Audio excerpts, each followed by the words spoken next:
Wih. tapi ibu kota tetap Jakarta. Apa respon Jokowi? Itu kok nggak jadi pindah ke IKN kenapa ya? Itu lu harus jawab ya, jawab. Apakah artinya IKN itu cuma proyek bayangan? Lalu apakah kita ingat bagaimana UU IKN disulap secepat kilat dengan hanya 42 hari demi HGU 190 tahun untuk investor? Terus di IKN bagaimana perawatannya?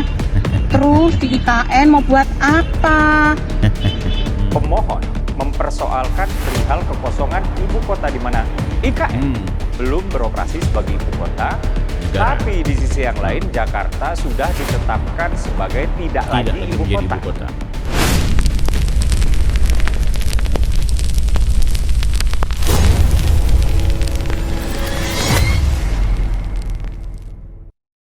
Halo guys, kembali bersama saya lagi Bang Bill. Video ini tonton sampai dengan selesai. Kalian tahu kan soal IKN yang konon sekali lagi pemberitaan yang melebar ke sana kemari menyebutkan bahwa IKN itu diputuskan tidak lagi menjadi ibu kota. Itu berdasarkan putusan Mahkamah Konstitusi. Nah, ini benar nggak IKN tidak lagi jadi ibu kota atau IKN batal jadi ibu kota? Ibu kota tetap di Jakarta. Media menginformasikan begitu banyak sekali yang berkelindan yang seolah-olah IKN akhirnya menjadi kota hantu. Oke, kita bahas di video ini dan pastikan Anda tonton dari awal sampai dengan akhir. Banyak sekali orang-orang yang kecele guys. Bukan kecele sih, ada yang manfaatin untuk bagaimana kemudian menjatuhkan Pak Jokowi. Pak Jokowi lagi. Kita bahas sampai dengan sekomprehensif mungkin supaya kemudian tidak ada yang gagal paham dan bagaimana kemudian kita menepis isu-isu yang sebenarnya terjadi disinformasi di sana. Nah, kita tonton dulu cuplikan-cuplikan para pembenci Pak Jokowi dan juga orang-orang yang nyinyir. Ini dia. IKN sudah digelontorkan duit 147 triliun, tapi ibu kota tetap Jakarta. Apa respon Jokowi? 147 triliun duit rakyat sudah digelontorkan untuk proyek IKN. Hasilnya nol besar untuk perpindahan pusat pemerintahan. Jakarta masih ditetapkan sebagai ibu kota. Putusan MK hanya mengukuhkan kenyataan pahit. Proyek mega IKN itu terbengkalai secara status hukum ibu kota. Apa kabar Jokowi? IKN yang sudah digelontorkan ratusan triliun duit rakyat, tapi ibu kota tetap Jakarta. Jokowi. Oke. Udah. Ini sisanya nyindir-nyindir Pak Jokowi. Ini Mas Guntur senior pula. Oke ya, kita dengerin ya.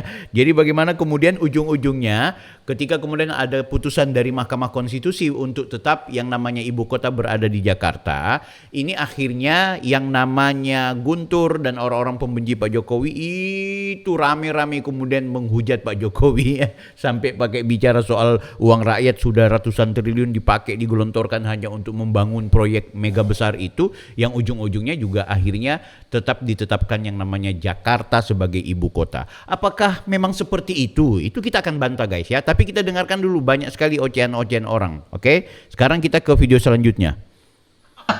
Makanya sekarang ya, Jokowi kita panggil. Jok, sini Jok. Jahat. Gue mau tanya sama lu kan, itu kok nggak jadi pindah ke IKN kenapa ya? Itu lu harus jawab ya, jawab. Ya nggak tahu, tanya ya, mau tanya saya. Banget jawab lu, kok nggak tahu tanya saya gitu. Emang Oke ya, guys, satu lagi orang ya, yang menikmati informasi yang nampaknya miss sekali, kemudian ujung-ujungnya Pak Jokowi lagi yang disalahkan. Oke, nggak apa-apa Pak. Ini bagian dari ekspresi Bapak yang mungkin mau menertawakan Pak Jokowi. Oke, apakah memang seperti ini? Kita akan bahas. Tapi kita mau dengarkan dulu. Ada ocehan yang lain ini. Ini moncong putih. Ini berarti anak mudanya PDI ini, ya. Kita lihat. Mahkamah Konstitusi dalam sidang pengucapan putusan nomor 71 yang dilakukan pada Selasa 12 Mei kemarin baru saja mengetuk palu yang mengesahkan bahwa Jakarta masih sah menjadi ibu kota kita selama keputusan Presiden soal pemindahan ibu kota belum diterbitkan. Apakah artinya IKN itu cuma proyek bayangan? Lalu apakah kita ingat bagaimana UU IKN disulap secepat kilat dengan hanya 42 hari demi HGU 190 tahun untuk investor, di mana hati nurani mereka saat masyarakat adat terancam kehilangan identitas budayanya hanya demi ambisi fisik yang dipaksakan di tengah krisis pemulihan ekonomi. Tunggu bro, lo Moncong Putih ini apa ya? Moncong Putih ini kan gambarnya banteng ya, afiliasinya otomatis PDIP ini. Mungkin nggak, atau iya? Aku lucu, lo mau bicara masyarakat adat, lo mau bicara soal pembangunan IKN A, B, C, D. Lah, PDIP salah satu partai yang tidak hanya mendukung, bahkan PDIP itu justru ikut all out untuk bagaimana kemudian IKN sejak awal itu dibangun. Ya karena memang waktu itu Pak Jokowi masih bersama PDIP. Sekarang lo bicara soal isu HGU, lo mau bicara soal masyarakat adat. Lah masyarakat adat di Kalimantan Timur sana itu justru bangganya minta ampun gara-gara IKN. Tapi sudah ya, kita nggak mau bicara soal IKN dalam konteks itu. Kita mau bicara soal putusan MK yang 71 itu guys, bahwa ya namanya ibu kota masih tetap di Jakarta. Oke, nanti di belakang video ini kita akan diskusikan dan kita akan bahas secara komprehensif. Apa sih yang kemudian keributan-keributan di Mahkamah Konstitusi. Banyak yang sudah bahas, Anda bisa tonton, tapi paling bagus juga kalian tetap stay di sini, barangkali kalian bisa memberikan tambahan informasi. Oke, kita cari lagi TikTok yang rame soal itu. Nah, ini ada Ibu siapa ini? Ibu Tumini gak siapa ini? Resmi putusan MK bahwa ibu kota negara Republik Indonesia itu tetap berada di DKI Jakarta. Oke. Terus yang di IKN gimana kabarnya? Terus di IKN bagaimana perawatannya? Terus di IKN mau buat apa? Bisa juga ya buat museum misalnya, supaya masyarakat juga mengetahui sejarah terbentuknya atau dibuatnya IKN itu. Jadi biar ada pemasukan, dimanfaatkan supaya tidak mangkrak. Sayang sekali ya, uang negara sudah dipergunakan untuk membangun gedung yang tinggi yang rencananya sebagai ibu kota negara Republik Indonesia yang tercinta ini, akhirnya kita tidak jadi pindah. Oke Bu, makasih udah dapat poinnya ya. Teman-teman lihat ya beberapa video. Nah ini ada lagi video lain ini, Anies Baswedan yang waktu debat itu bicara kayaknya agak sedikit menyentil IKN. Nah walaupun kemudian ini dicocok logikan antara video ini dengan masalah IKN ya. Oke, kita lihat. Inilah salah satu contoh produk hukum yang tidak melewati proses dialog publik yang lengkap. Sehingga dialognya sesudah jadi undang-undang. Dan ketika dialognya sudah undang-undang, siapapun yang kritis dianggap oposisi, siapapun yang pro dianggap pro pemerintah.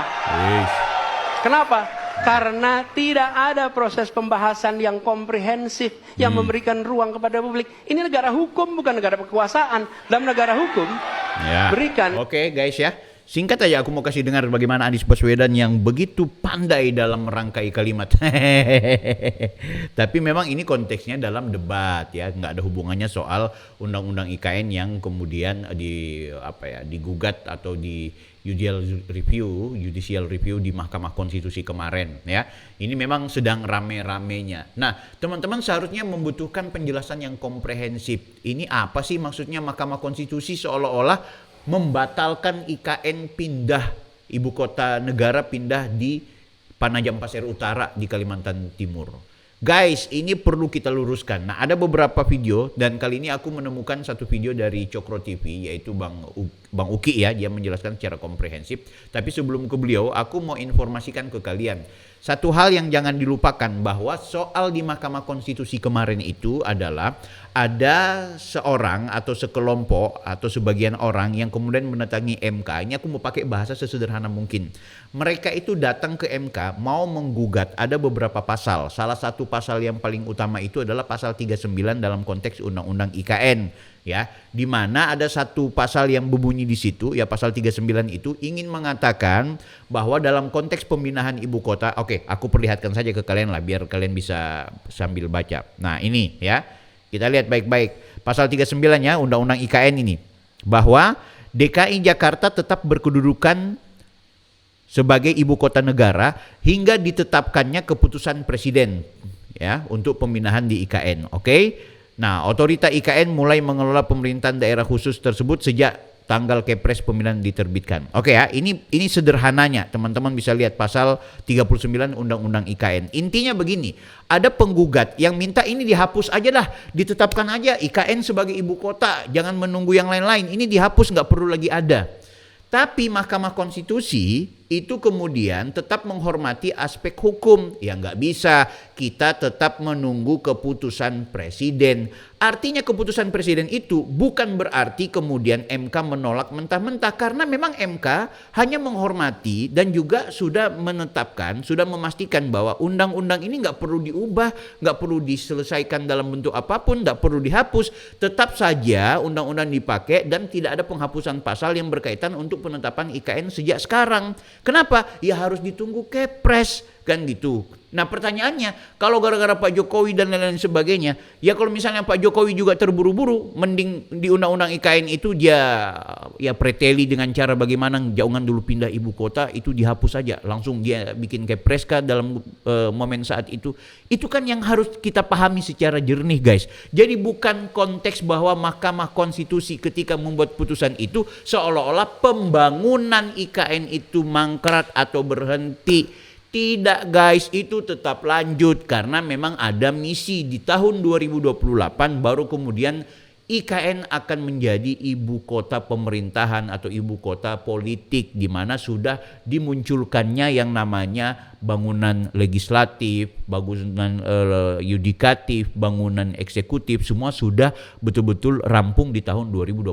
Sekarang tahapan 1 dan tahapan 2 pembangunan di sana itu udah clear, udah jelas. Kan gitu. Jadi sebenarnya mereka ini apa ya? Hanya karena kepentingan mau menjatuhkan Pak Jokowi, hanya karena kepentingan untuk menjelek-jelekkan Pak Jokowi, ujung-ujungnya putusan MK itu dibaca atau dipahami dengan keliru. Yang penting sekarang dimanfaatkan untuk kemudian menjelek-jelekkan Pak Jokowi, seolah-olah dihambur-hamburkan uang. Guys, IKN tetap lanjut dan IKN menunggu keputusan presiden.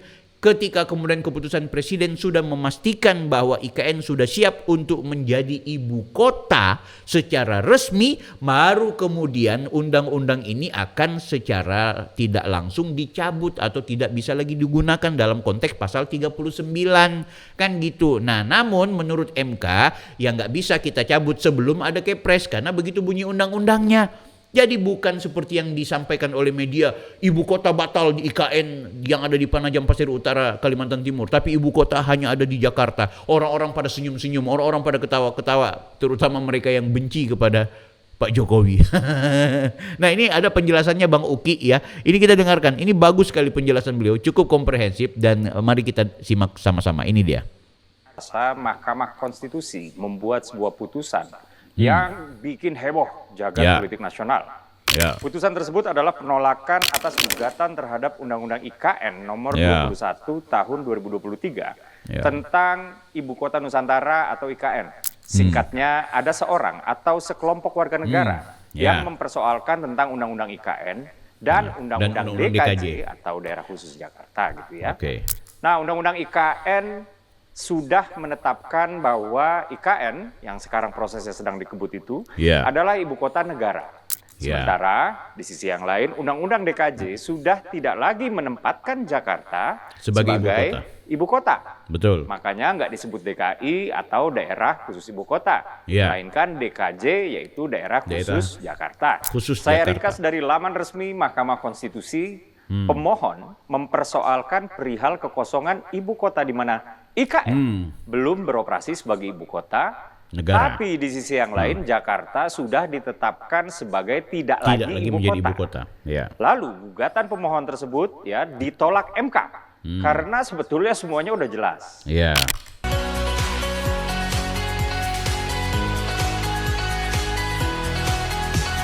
IKN sudah ditetapkan sebagai ibu kota dan proses pemindahan akan ditandai dengan Kepres. Pindah semua sudah sesuai undang-undang kok. Gak mungkin lah negara sebesar Indonesia ini alami kekosongan ibu kota. Ibu kota itu dalam pemahaman politik kontemporer adalah rumah bagi pemerintah pusat untuk menjalankan roda pemerintahan. Jadi ada ketetapan dan ada pemindahan. Ya, betul. Ketetapannya sudah final secara legal, yaitu IKN adalah ibu kota Indonesia. Ya. Tinggal soal waktu ketetapan itu dilaksanakan. Iya. Nah, Itu lewat Kepres berbicara itu. soal waktu, kita Ya. berbicara soal pemindahan. Mantap. Pemindahan ini teman-teman direncanakan akan dimulai bertahap sejak 2028. Kami ke sana juga memang Rencana begitu pemindahan informasinya. ini sudah menjadi peraturan formal Ya. dengan diterbitkannya Perpres atau Peraturan Ya. Presiden nomor 79 tahun 2025 Pak tentang Prabowo. pemutakhiran rencana kerja pemerintah tahun 2025. Ya, Itu betul. lumayan detail loh. Ya, betul. Perpres tersebut. Ya, ya. Jadi Perpres itu menyatakan ada beberapa syarat untuk dikebut ya supaya IKN beroperasi mulai 2028. Salah satunya bangunan. Misalnya, KIPP atau Oke. kawasan inti pusat pemerintahan Ya. dan sekitarnya itu Ibu kota terbangun politik, betul. seluas 800 sampai 850 Ya. hektar. Penyelesaian gedung perkantoran di IKN minimal 20%. Ya. Cakupan layanan kota cerdas minimal 25% 25%, dan oke. lain-lain. Tinggal nanti pada tanggalnya IKN untuk kick off, Kick off. akan diformalkan melalui keputusan presiden Ya. atau Kepres. Betul. Pasti ada yang nanya, kabarnya IKN jadi kota hantu. Bohong itu. Ya. Hoax itu. Betul. DFK itu. DFK. Per Mei 2026, pembangunan fisik Ibu Kota Nusantara atau Betul. IKN Hampir 80%. telah mencapai lebih dari 77%. Iya. Dengan fokus pembangunan kompleks legislatif dan Nah, yudikatif untuk itu. mendukung target menjadi Ibu Kota Ibu kota politik pada politik. 2028. Itu yang saya bilang tadi. Ya. Tahap 1 2022 sampai 2024 Cocok. yaitu infrastruktur dasar Iya. itu sudah selesai. Iya. Dan kini berlanjut ke tahap 2 2025 sampai 2029 yang Oke. mencakup pengembangan ekosistem perkantoran, Perkantoran intensif. Ya. Tahap 1 selesai sesuai jadwal, Ya. tahap 2 dimulai sesuai jadwal. Ya. So, nggak ada kota hantu, kecuali pikiran yang sebarin kabar hoax itu, yang serem kayak hantu. Kembali ke gugatan yang ditolak MK. Ya. Logika sehatnya teman-teman, Ya. yang namanya gugatan ditolak, ya artinya tidak ada yang berubah. Ya. Undang-undang yang berlaku, ya tetap berlaku. Peraturan yang berlaku, tetap jadi rujukan. Itu ya.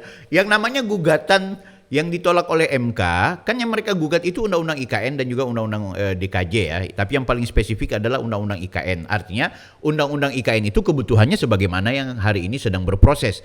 Artinya ketika kemudian MK menolak berarti tidak ada yang berubah. Artinya pembangunan IKN tetap berlanjut dan kemudian itu adalah sesuatu yang harus kita jadikan harapan bersama. Tapi nggak perlu repot-repot bahwa IKN itu bicara Jokowi. Guys, ini nggak penting masalah Pak Jokowi. Kenapa sih nggak mau mengakui bahwa itu adalah pembangunan untuk bangsa Indonesia, untuk jangka panjang, untuk masa depan Indonesia? Kenapa sih mau terjebak bahwa itu Jokowi? Sudah, bagi kalian yang mungkin menganggap bahwa pembangunan IKN itu adalah bagian dari legasinya Pak Jokowi, sehingga kalau kemudian dia maju maka Pak Jokowi itu akan dibaik-baikin atau disenyum-senyumin atau akan dipuja-puji, nggak perlu sakit hati ya. Seperti juga bagaimana Soekarno, Soeharto, ya kan, kemudian juga ada SBY dan lain-lain sebagainya.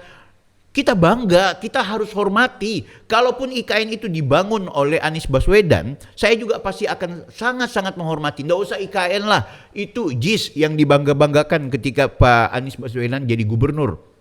Gue bangga juga, gue nonton konser Dewa 19 di JIS guys, di Jakarta International Stadium.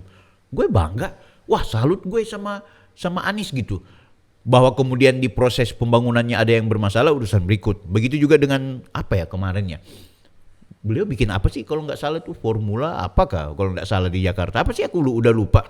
Gue bilang bangga juga kan gitu. Bahwa kemudian kita ada kritik soal hal-hal tertentu, urusan berikut. Tapi peninggalan sejarah beliau kita harus hormati. Yang memang harus kita kritik adalah ada bangunan apa itu kalau nggak salah semacam cagar budaya atau apa yang dari rotan kah dari mana, itu yang aku nggak dapat aku ini bangunan apa maksudnya. Monumen apa gitu kan gitu. Jadi kenapa kita nggak menghormati saja? Inilah hasil dari pergerakan para elit, para penguasa dulu yang sudah membangun daerah dan juga negara kita. Menurut kalian bagaimana guys? Tulis di kolom komentar. Kita berjumpa di video berikutnya. Saya Bang Bil, Offside.